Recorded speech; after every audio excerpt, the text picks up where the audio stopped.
Seorang asisten rumah tangga atau ART berinisial RR, 26, meninggal dunia setelah diduga dianiaya 3 rekan kerjanya di perumahan kota wisata, Desa Limus Nunggal, Kecamatan Cilengsi, Kabupaten Bogor, Jawa Barat. Korban merupakan perempuan asal Garut, Jawa Barat, yang bekerja sebagai ART di rumah tersebut. Kasus ini berawal dari hilangnya charger jam tangan milik majikan sebelum korban mengalami perundungan dan penganiayaan.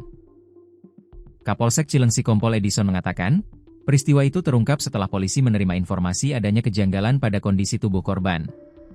Kami mendapatkan foto dari RT RW dan Satpam bahwa ada kejanggalan dalam kondisi tubuh korban ini. Akhirnya kami datang ke rumah sakit, kita buka kembali. Ternyata betul jadi ada tampak meninggalnya karena tidak wajar, ujarnya, Senin, 1 Juni 2026. Edison menjelaskan, peristiwa itu bermula saat majikan korban hendak pergi keluar kota pada 26 Mei 2026. Saat itu, majikan menanyakan charger jam tangan kepada para ART di rumah tersebut. Korban mengaku tidak mengetahui keberadaan charger tersebut. Jawaban korban diduga membuat 3 rekan kerjanya kesal. Keesokan harinya, Rabu, 27 Mei 2026, korban diduga menjadi sasaran perundungan oleh 3 sesama ART. Kata si 3 temannya tuh coba ada di mana kabelnya, kata si korban di sana, enggak ada, di sini, enggak ada. Karena kesal, si korban ini disuruh buka baju kemudian, buka celana, jadi hanya pakai dalaman saja, ujar Kapolsek Cilengsi, Kompol Edison, Senin, 1 Juni 2026.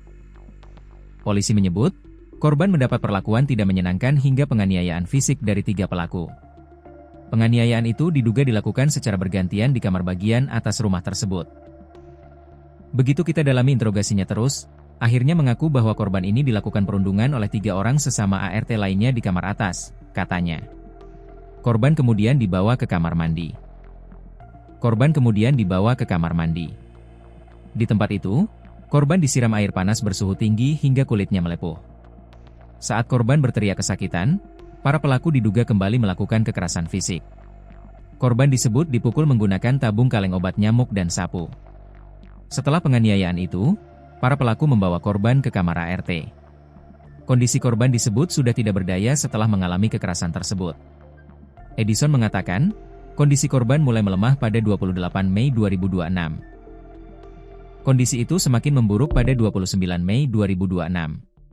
Korban akhirnya meninggal dunia pada Sabtu, 30 Mei 2026, sekitar pukul 19.30 waktu Indonesia Barat. Di tanggal 28 dia mulai lemah, tanggal 29 dia lemah sekali, 30 lah itu dia meninggal di jam 19.30. Barulah mereka ngasih tahu ke bosnya bahwa ini sudah meninggal, katanya. Setelah korban meninggal, polisi melakukan pendalaman terhadap salah satu pelaku yang juga bekerja sebagai ART di rumah tersebut. Namun, pelaku sempat memberikan keterangan berbeda kepada polisi. Pelaku awalnya menyebut korban meninggal setelah terjatuh dan tersiram air panas.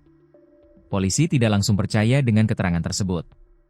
Penyidik kemudian terus melakukan interogasi hingga dugaan penganiayaan terhadap korban akhirnya terungkap. Edison mengatakan, majikan korban tidak mengetahui peristiwa penganiayaan tersebut karena sedang berada di luar kota. Majikan baru mendapat kabar setelah korban dinyatakan meninggal dunia. Majikannya tidak tahu sama sekali, ada di luar kota. Bosnya telepon ke RT RW dan security untuk dibawakan ambulans, kemudian, korban, dibawa ke rumah sakit, katanya. Setelah mendapat laporan, RT RW dan petugas keamanan membantu membawa korban ke rumah sakit. Dari pemeriksaan awal dan informasi warga sekitar, polisi menemukan adanya tanda-tanda tidak wajar pada tubuh korban.